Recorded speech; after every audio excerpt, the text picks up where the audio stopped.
시장의 문을 쉽게 열어보는 주식학개론 시간입니다. 코로나19 확산에 대한 이 우려감, 이게 사라진 것은 아닙니다만 많은 투자자분들이 상승률 쪽에 긍정적으로 좀 반응을 하는 것 같습니다. 간밤 미국 연준에서부터 저금리 기조를 유지한다는 것이 확인이 됐죠. 자, 거기다가 국내에서는 공매도 금지 추가 연장에 대한 소식과 함께요. 오늘 하루 만에 다시 상승으로 돌아서는 양시장인데요. 자, 그런데 조금 전부터는 조금 밀려나는 모습도 나타나줬기 때문에 조금 더 끝까지 지켜볼 필요가 있을 것 같습니다.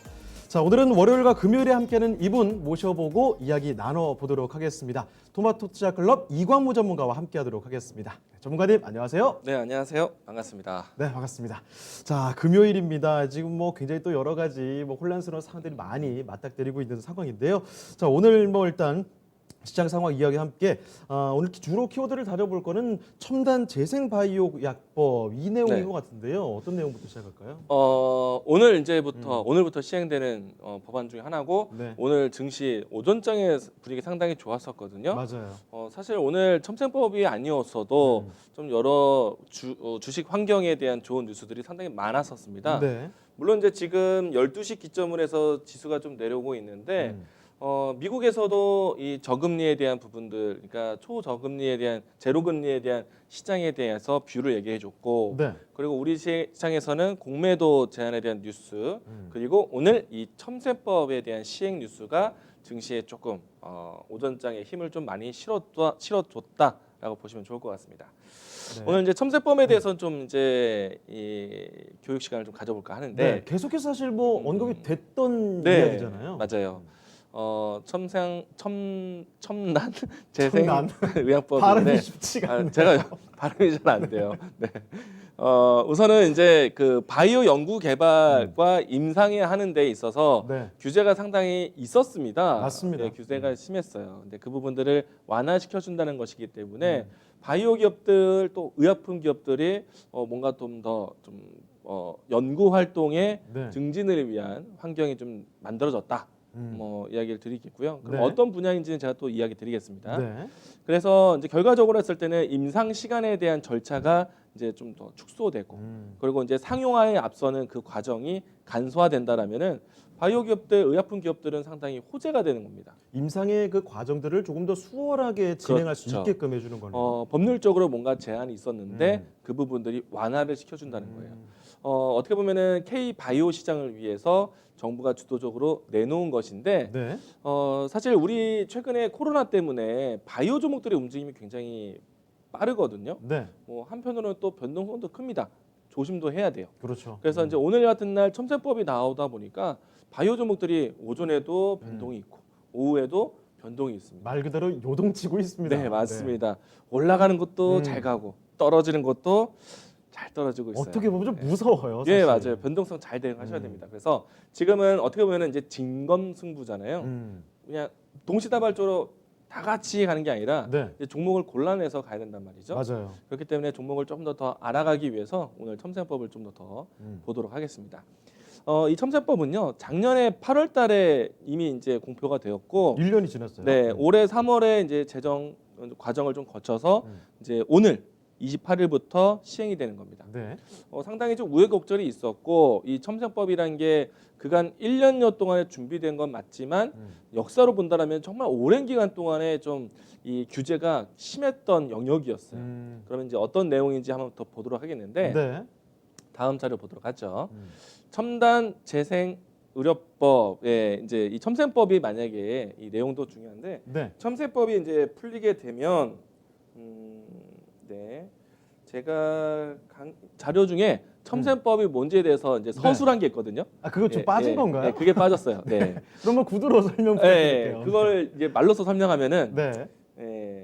그 내용을 보시게 되면은 뭔가 규제가 어떤 분야에서 있었고 네. 그리고 그 내용들이 앞으로 어떻게 풀리는지에 대한 서술형이거든요. 네. 근데 그게 굉장히 중요한 문장인데 좀 제가 빠졌나 봅니다. 그래서 중요한 그런 거죠. 아무래도 인체를 가지고 하는 것이기 때문에 규제가 상당히 좀 복잡했었는데 그런 것들을 조금 현실에 맞게끔 완화해줬다 이런 내용이지 않을까요?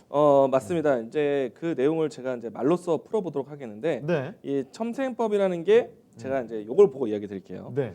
첨단 바이오 복합제, 융봉합제인 세포치료제, 유전자치료제, 조직공학제제, 네. 그리고 이제 그밖에 세포나 조직 유전 물질들을 함유한 이제 의약품에 대해서 분류를 하고 연구 개발을 위해서 법적인 부분들을 네. 좀 풀어서 그리고 이 국민들에 대한 환자를 살리고 보건을 키우는 이런 이게 이제 서술. 정의부터가 사실 상당히 어려운데요. 그러니까 이거를 이제 여기다 딱 띄우고 딱딱딱 중요한 단어 이야기하고 싶었는데 이게 생각보다 빠졌습니다. 카테고리가 좀 넓게 잡혀 있는 것 같습니다. 예.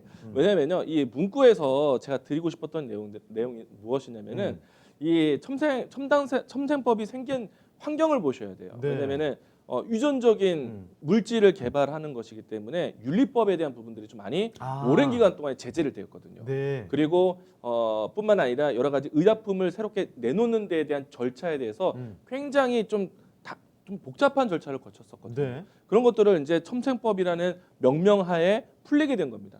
그렇기 때문에 뭐 단순하게 이제 규제 완화, 연구 개발 완화 이 내용도 중요하지만은 그러면 유전적인 물질, 좀 인간의 존엄성 네. 이런 부분들에 대해서 종교계라든지 의학계에서 계속해서 반대해왔던 내용들이에요. 근데 이 내용들은 어떻게 보면은 우리나라만의 문제는 아니었습니다. 네. 이 유전 물질에 대한 앞에 그 서술형의 내용을 이야기 드리면은 유럽에서도 네. 또 미국에서도 계속해서 금단의 이 연구였어요. 그렇죠. 사실 네. 유전자 변이 이런 내용들과 관련해서는 제가 예전에 뭐 대학교 다닐 때 그렇죠. 이럴 때부터 계속 윤리적인 문제 논의를 오래됐습니다. 했었거든요. 아직까지 유럽을 보면은 이 우리나라 첨생법처럼 네. 유전 물질 연구에 대해서 폐쇄적이에요.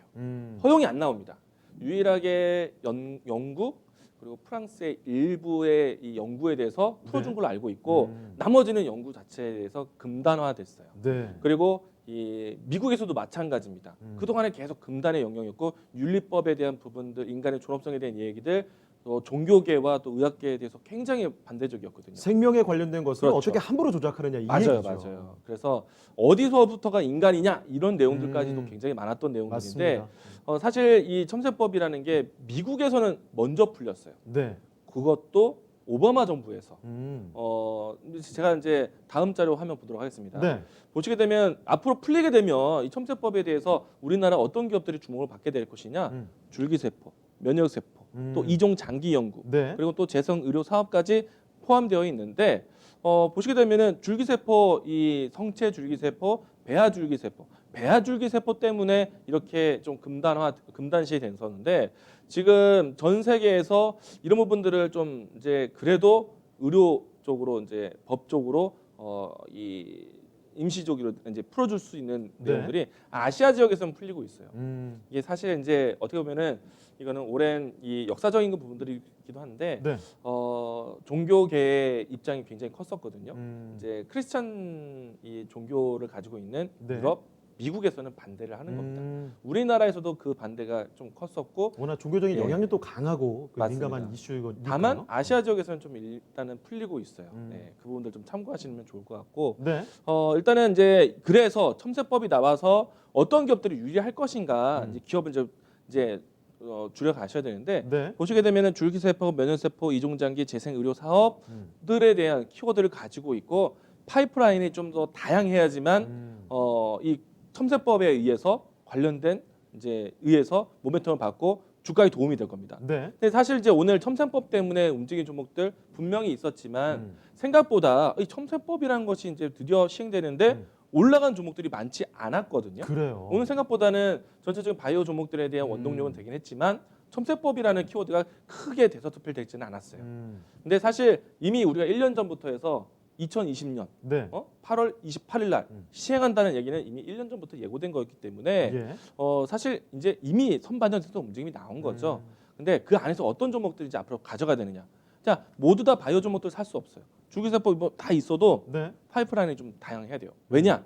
이런 이제 개발에 대한 허가가 풀리는 거기 때문에 개발에 대한 의지가 우리는 이거 하나만 해라기보다는 예. 여러 가지를 할 수 있는 기업들을 봐야 되겠고 여러 가지를 갖고 있어야 그만큼 그렇죠. 그 중에 하나 성공할 그렇죠. 가능성이 생기는 그 안에서 거겠습니까? 이런 이제 이 연구 개발에 대해서 신청을 하고 이제 정부 기관에서 허가를 해주고 네. 그러면 이제 주가에도 도움이 되겠죠. 그 하나만 성공해도 사실 굉장한 거죠. 그렇죠.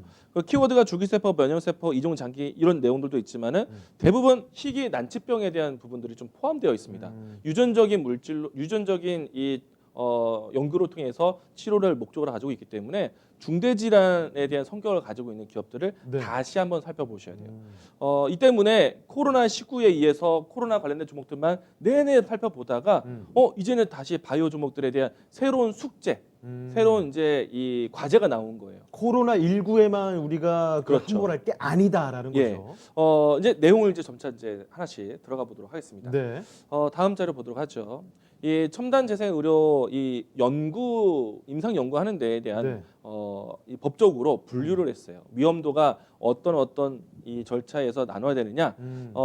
자 고위험, 중위험, 저위험 순으로 좀 나뉘었습니다. 안 그래도 그 세포 뭐 유전자 이쪽으로 다루는 거기 때문에 위험도가 나뉠 수밖에 없는 것 같습니다. 이제 가장 위험하게 보고 있는 거는 네. 이 연구는 정말 정부 관리에 의해서 해야 된다라고 이제 세분화한 거죠. 네. 보시게 되면은 당연히 배아줄기 세포 앞에서도 얘기했지만은 항상 계속해서 첨생법이 나왔던 환경 윤리법이라든지 그리고 또 이 의료법에 대한 여러 가지 좀 배타적인 성격을 계속 분분하게 얘기 나오다가 이제 시행하는 건데 네. 역시나 그 가장 중요한 배아줄기 세포 연구에 대해서 그리고 이제 유전적인 조작을 통해서 이제 이 치료제를 개발해야 되는 거기 때문에 네. 이 군에 대해서는 고위험으로 분류가 될 것이다. 라고 보시면 될 것 같고요. 네. 대신에 이제 고위험이든 중위험이든 저위험이든 요 내용들을 키워드를 좀 잘 보시면은 여기에 따른 종목들이 보이게 되는 거예요. 아 그래요. 그렇죠. 배아줄기 세포 관련된 기업들 봐야 되겠고, 줄기 세포에 대한 내용들이 많네. 그리고 이제 유전자 변이에 대한 연구 그리고 이 안에 보시게 되면 세포 치료제에 대한 부분들이 많아요. 네. 면역 세포라든지 그리고 체세포 이와 같이 재생 의료에 관련된 키워드가 또 있다라는 거. 네. 다음 자료도 하나 보도록 하죠. 사진을 보시게 되면요, 사실 이제 키워드가 좀 다양해 보이는데, 네. 자 고위험군이 어떻게 되어 있고, 이제 그다음 저위험군을 어떻게 나눌 것인가. 세포 이름도 뭐 다양하네요. 네, 결국에 이제 세포 배양에 대한 부분들이 사실 우리가 지금 현재 인체 구조상 머리, 팔, 다리 이렇게 이미 이제 그 자리에 있는 세포들은 성체 줄기 세포라고 합니다. 네. 그러니까 제 팔에 있는 세포들은 팔 세포인 거예요. 팔 네. 근육 세포. 그러니까 이미 이제 어떤 역할을 할 것인지에서 이제 이미 정해졌다. 아, 네. 성체 이제 이제 자리를 역할을 역임한다. 네. 그렇게 얘기가 되는 거고 배아줄기 세포라는 거는 어떤 하나의 인간이 태어나기 시작하는 그 세포 하나인데 이게 어떤 형태로 이제 어떤 역할을 하는 것인지 아직 결정되지 않았단 말이에요. 아, 그러니까 그 어떻게든 변할 수 있는 가능성을 그렇죠. 갖고 있는 건가요? 그러면은 어떻게 보면은 어디서부터 이제 네. 인간인가에 대해서 그것을 아. 조작한다라면은 네. 이제 이 인간의 존엄성에 대한 내용들이 여기서 나오게 되는 거예요. 그 배아줄기 세포를 배양을 네. 했을 때 그렇죠. 이거 생명으로 봐야 되는가 아닌가 그렇죠. 이런 거죠. 왜냐하면 그 생명인데 네. 불구하고 조작을 한다는 거는 인간에 대한 윤리에 그렇죠. 대한 마치 얘기가 생명을 도구 만지듯이 그렇죠. 다루면은 네. 이건 아니다라고 네. 하는 근데 사실 시각인 거죠. 이 알고리즘은 그렇게 중요한 것은 아닙니다. 음. 근데 한 가지. 근데 여기에 포함되어 있는 단어들은 우리가 좀 관심 있게 봐야 돼요. 결국에는 이 제도를 만들고 이 제도에 대한 위험군을 나눴던 그 키워드들은 네. 결국에는 관련된 종목들이 나오는 겁니다. 뭐 인체 세포, 자가 그렇죠. 세포, 동종 그렇죠. 세포 이런 단어들이 나오게 예. 된다면 그런 종목들은 첨단 그렇죠. 재생의료 이쪽과 관련이 있구나. 그렇죠. 그러니까 이 알고리즘은 그다지 중요한 건 아닙니다. 네. yes or no 뭐 이게 중요한 건 아닌데 이 하나하나 단어가 이제는 힌트가 되는 거예요. 네. 그래서 유전자 도입하는 관련된 이 검사 진단 기업들 어디? 그리고 줄기세포 관련된 기업들 어디? 체세포를 통해서 재생 의료하는 기업은 어디? 네. 면역세포에 대한 카티 치료제에 대한 관련된 기업들은 어디? 그리고 인공장기에 대한 개발 회사는 어디? 이미 이게 이제 답이 나오는 거예요. 여기서 이제 카테고리 분류가 되는군요. 그러면 이제 그 기업들 안에서 실질적으로 파이프라인 생산할 수 있는 능력 있는 회사들이 가려지는 겁니다. 네. 그러니까 이제 이렇게 흐름들을 딱 보니 종목 찾기가 수월해지는 거죠. 자, 다음 자료도 보도록 할게요. 네. 첨단바이오에서 좀 이야기를 드리겠는데 네. 이거는 또 이제 이론적인 내용입니다.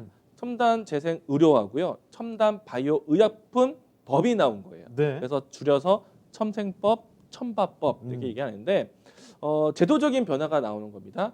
첨단 재생 의료, 첨단 바이오 의약품 이게 어떻게 보면은 이제 연구를 통해서 제품, 그러니까 의약품에 대한 의약법이 나오는 것이고요. 네. 그 재생 의료 같은 어떻게 보면은 임상이라든지 의료법에 대한 개정들이 이렇게 포함을 이제 좀 구분을 하겠다는 얘기거든요. 네.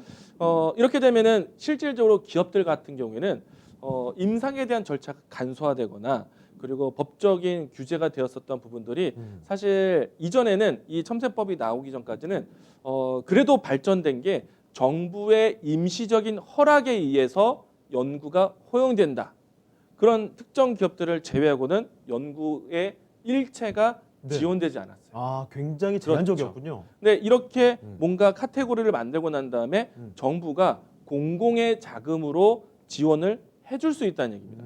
그러니까 정부 지원 정책이 나오고 결국에 이 기술로 인해서 주목을 받는다면은 네. 정부의 지원을 받는다는 얘기예요.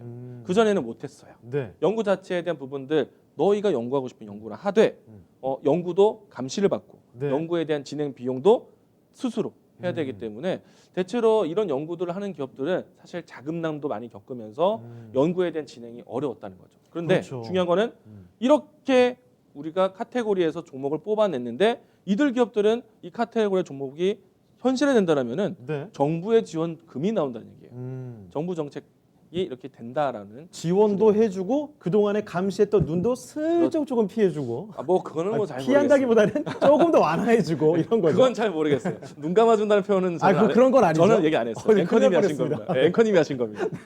아무튼 이제 정부 정책에 대한 힘을 얻을 수 있기 때문에 네네. 이 관련된 내용들에 대한 알짜 기업들은 분명히 좀 큰 호재가 될 것이다. 근데 사실 그 호재를 알리는 거는요. 그 기업들이 우리 어떤 연구를 이제 시작하겠습니다. 승인해 주십시오. 이렇게 해서 시작되는 것이기 때문에 네. 오늘 이 내용들 때문에 어떤 종목들이 당장 가야 된다라고 볼 수는 없어요. 그런데 그들 후보군들의 기업들이 이제 본격적으로 임상 신청을 한다라면은 네. 이제는 첨세법에 대한 직접적인 수혜주로서 확실하게 분류가 될 겁니다.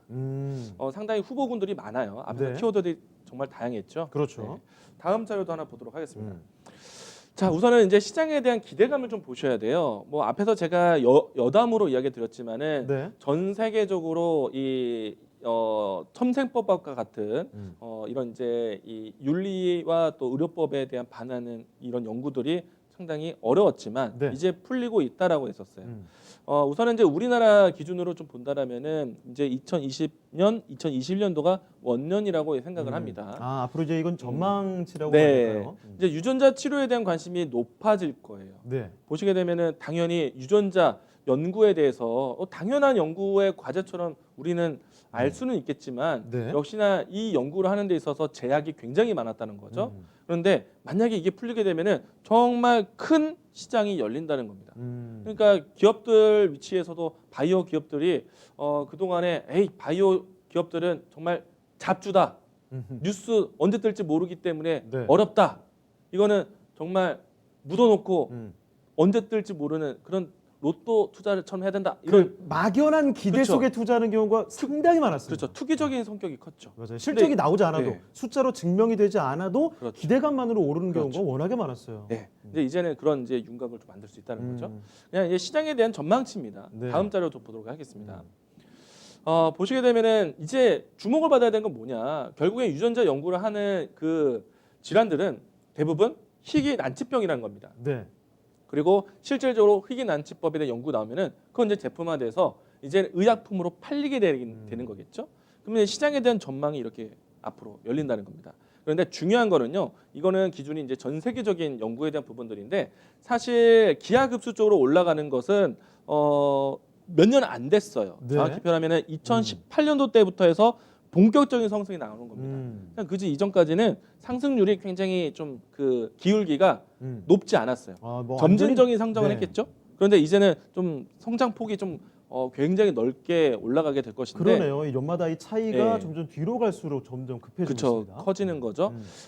이게 이제 제가 뒷부분에 한 번 더 얘기할 것인데 네. 희귀 의약품에 대한 연구가 과거에서부터 있었겠지만 전 세계적으로 뭐 기업들 간에 국가 간에 기술 연구가 사실 그 영역이 기술이 발전돼야지 연구가 되겠죠. 네. 근데 그 부분들이 이제 현실화할 수 있는 시기가 왔기 때문에 희귀 의약품에 대한 이제 연구가 이제 본격화되는 겁니다. 그렇죠. 희귀 난치병이라는 것 자체가 애초에 그 치료하는 그렇죠. 것 자체가 쉽지가 않을 테고 난치병이죠. 그렇죠. 네. 게다가 시장 자체도 그렇게 그 네. 상대적으로 크진 않았을 거 아니겠습니까? 네. 그런 면에서 기술력도 많이 필요하겠고요. 이제 다음 자료 보면 바로 이제 알 수 있는데 하나 네. 더 보도록 하겠습니다. 자, 전 세계 재생의료 관련된 임상 실험 현황 보시게 되면은 지금 보시게 되면은 우리가 이 단어들 알아야 됩니다. 네. 왜냐하면 첨생법을 풀리는 내용들 단어이기 때문에 조직공학, 세포치료제, 유전자 조작, 그 유전자 치료제.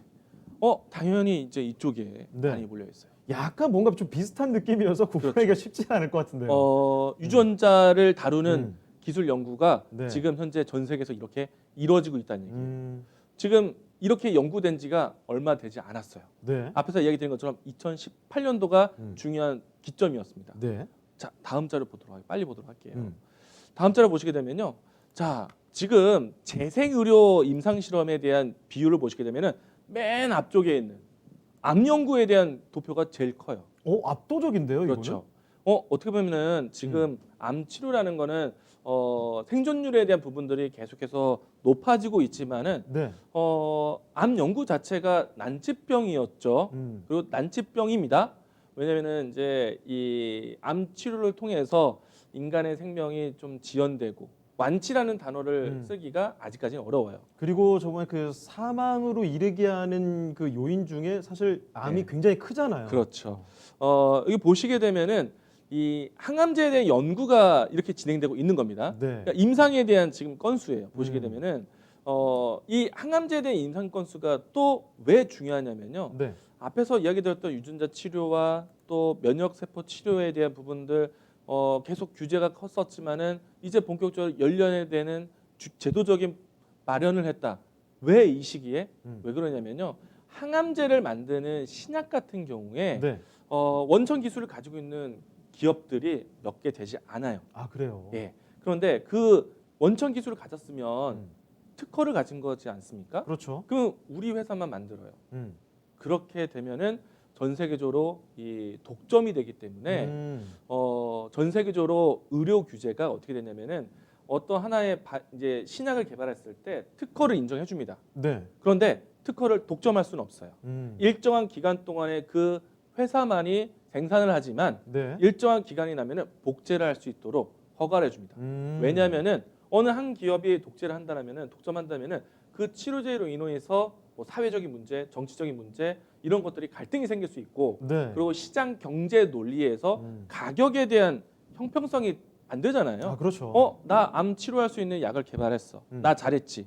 이걸 하는데 1억 내.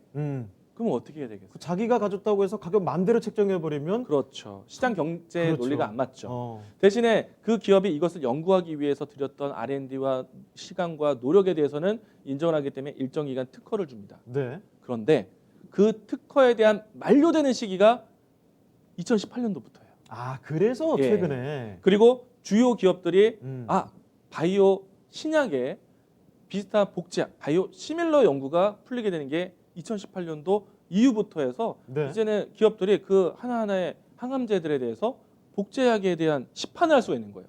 그러면 이제 기존에 있었던 오리지널 제품을 만들었던 기업들과 네. 바이오 시밀러를 만들었던 복제약을 만들었던 기업들의 가격이 이제 시장이 만나지겠죠. 뭐 기술 발전도 동시에 이루어지겠고요. 네. 그렇기 때문에 이 우리나라에서도 어떻게 보면은 이 의학 연구를 위해서 이와 같은 제도가 마련된 것이다.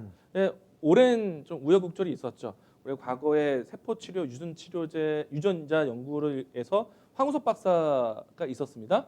그런데 그 사태 이후에 오히려 더 이제 우리나라 연구가 좀 더뎠었어요. 그 사이 동안에 일본과 중국에서 유전자 연구가 굉장히 속도를 냈었고, 네. 그리고 우리나라가 이제 이 제도가 마련될 때까지 풀렸던 정치적 환경이 오바마 정권 때 이게 나왔거든요. 그 전까지는 안 됐다가. 네. 그래서 그런 부분들이 이제 시장의 이제 환경제 부분들이 바뀌면서 첨세법에 대한 논의가 시작이 되었고, 그리고 이제 1년이 되는 오늘부터 시행할 수 있는 겁니다. 자, 이제 포인트는 이거예요. 이런 연구를 하는 회사들, 이제 연구에 대한 키워드가 이제 주요 기업들이 이제 드디어 임상에 대한 신청이 좀 더 수월해질 거고, 네. 그리고 정부 주도로 해서 그 기간이 좀 더 단축할 수 있도록 도와준다는 거죠. 네. 그래서 이제 항암제에 대한 키워드가 중요하다. 네. 이 항암제에 대한 얘기를 또 건네드리면은 항암제라는 것이 사실 이제 이 암세포를 직접적으로 죽이는 단계가 1세대입니다. 네. 그리고 우리는 사실은 우리 몸에서 우리가 NK 세포라는 거 많이 알고 계시죠? 예를 들어서 NK 세포 네. 어떤 겁니까? 면역 세포입니다. 음. 그러면은 이제 우리나라에 어떤 이제 항균이 왔을 때 그런 것들은 이제 이 자가 면역 치료할 수 있는 원래 우리는 건강한 몸이었다라면은 네. 면역 체계가 갖춰져 있는 그런 이제 세포들이 존재하는데 암 치료들도 마찬가지입니다.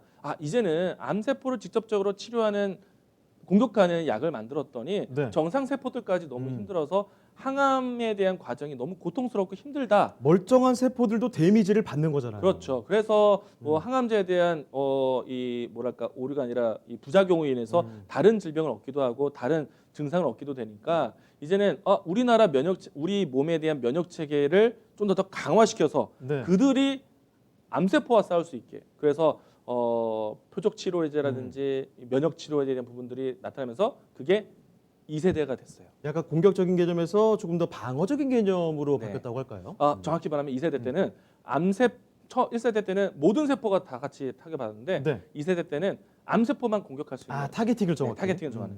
그리고 3세대가 와서 우리 면역 체계를 같이 공격할 수 있는. 그래서 이 어떻게 보면은 항암제라는 거는 암세포에 대한 직접적인 공격 플러스 우리 면역 체계를 강화시키는 활성화시키는 항암제로 바뀌었는데 그게 3세대고요. 근데 3세대에 대한 면역 그 항암제가 이 신약에 대한 규제가 풀리는 게 2018년도부터 네. 하나씩 풀리고 있습니다.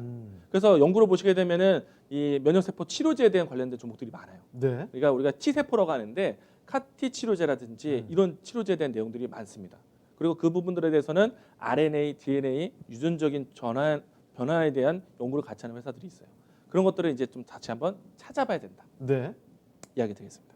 자, 그럼 계속해서 또 다음 내용 보면서 부연 설명 부탁드리겠습니다.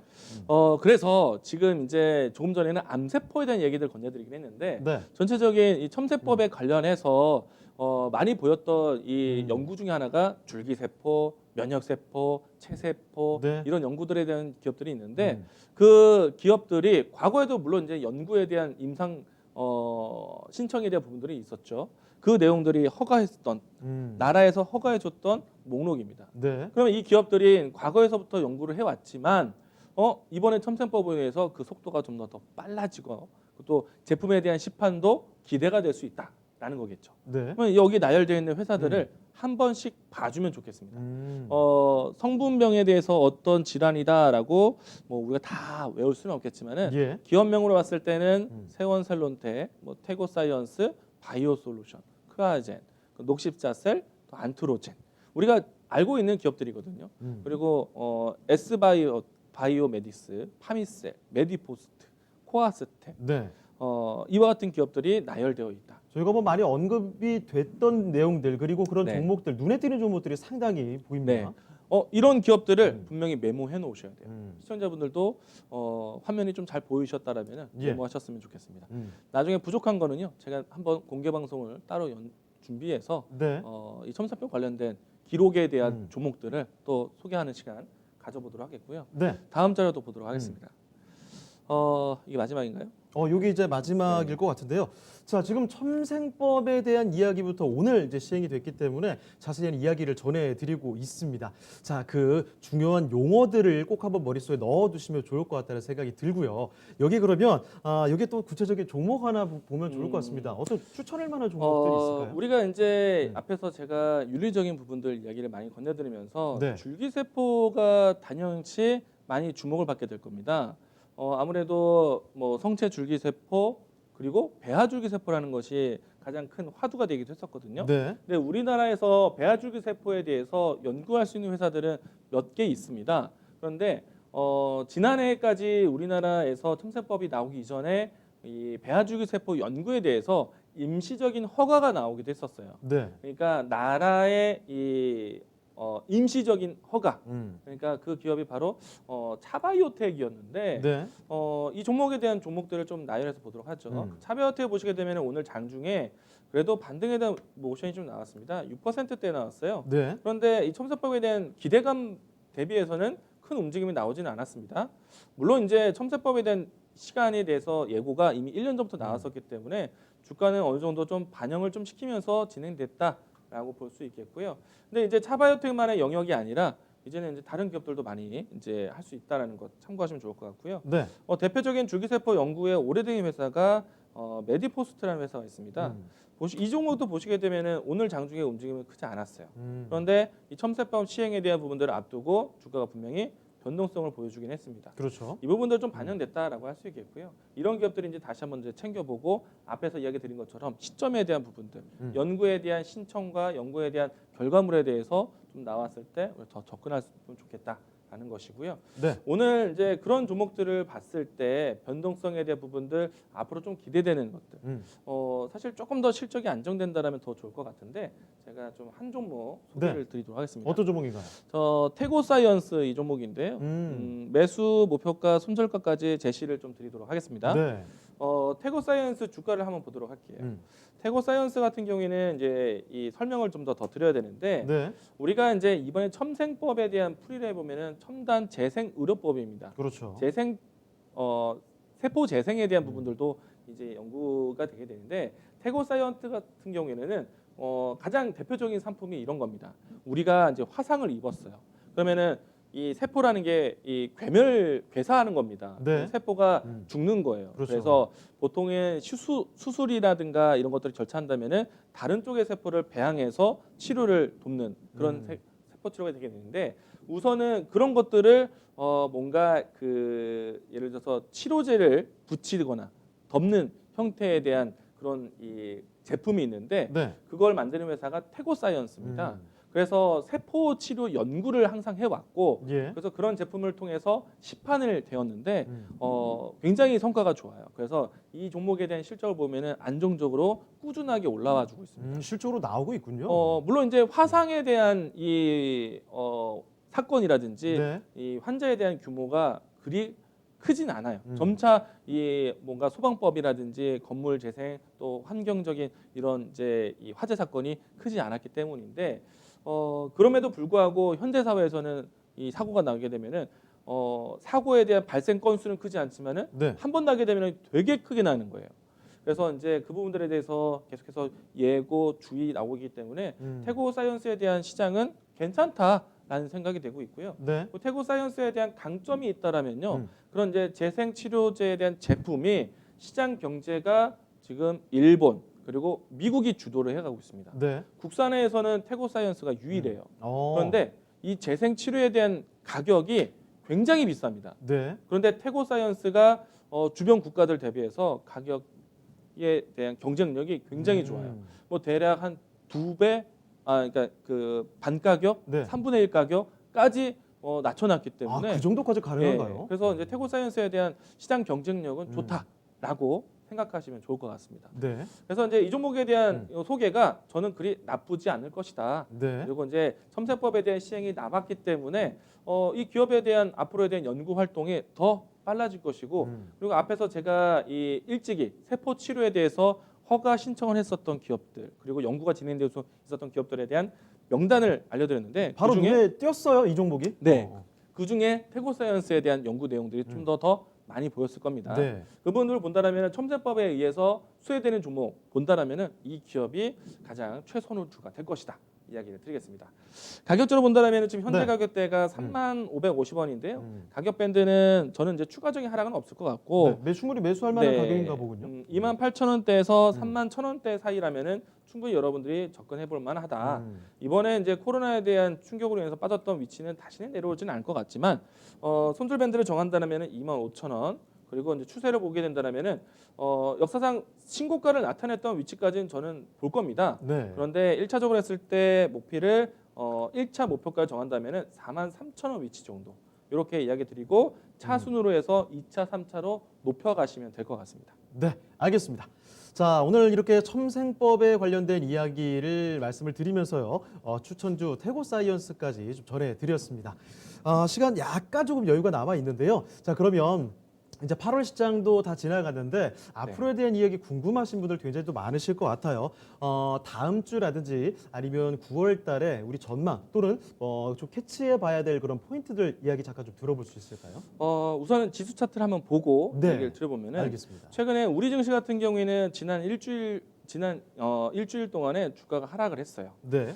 물론 이제 적지 않은 하락이 남았습니다. 음. 왜냐하면은 2,458포인트대까지 움직였던 위치가 2,270포인트대까지 떨어졌기 때문에 네. 수치상으로 본다면 일주일 기간 동안에 지수가 10% 빠진 거예요. 맞습니다. 적은 포인트는 아니거든요. 음. 그러면은 다른 시장의 지수가 10% 빠졌다면은 종목들에 대한 움직임들은 좀 더 깊게 빠져 있을 수 있습니다. 그래서 지금은 지수가 올라와도 사실 종목에 대한 움직임들은 아주 만족스럽지는 않을 수 있어요. 그런데 네. 한 가지, 지수가 추가적인 하락을 멈추고 다시 한번 추세에 대한 상승세를 만들어간다면 종목은 다시 한번 또 올라올 수 있거든요. 네. 그런데 증시에 대한 방향성을 보셔야 돼요. 네. 증시가 얼마만큼 빠른 속도로 올라오느냐, 오늘 몇 퍼센트 올라가느냐 중요하지 않아요. 추세를 얼마나 계속 상승세를 유지하고 있느냐, 이것이 네. 중요한 겁니다. 지수 차트에 대한 주봉을 보시게 되면요, 예. 5주 이평선을 계속 지켜가고 있어요. 추세가 견고하게 우상향하고 있는 겁니다. 이 그림은요, 사실 미국 증시와 동일합니다. 아, 그래요. 나스닥 지수 보시게 되면은 어. 사실 변동성은 나왔었지만은 계속해서 추세를 유지해가고 있는 거예요. 그러니까 지수가 잘 안 빠진다가 포인트고, 네. 만약에 지난주와 같이 시장에 빠졌다, 그런데 주봉에서 깨지지 않고 추세를 이어간다, 매수 기회죠. 10%의 지수 하락은 기회입니다. 네. 그래서 이런 관점을 보시면 좋을 것 같고, 이렇게 추세가 지켜지는 가장 큰 이유가 있습니다. 코로나에 대한 환경은 분명히 악재이나 네. 경기를 위축시킬 수 있는 요인이나 코로나를 극복하기 위한 정부의 지원 혹은 자금에 대한 유입은 크다. 그래서 미국에서도 코로나를 극복하기 위한 경기 부양 정책에 대한 기대감으로 해서 증시가 올라가고 있는 겁니다. 네. 그렇기 때문에 이 내용들을 중요하게 보는데요.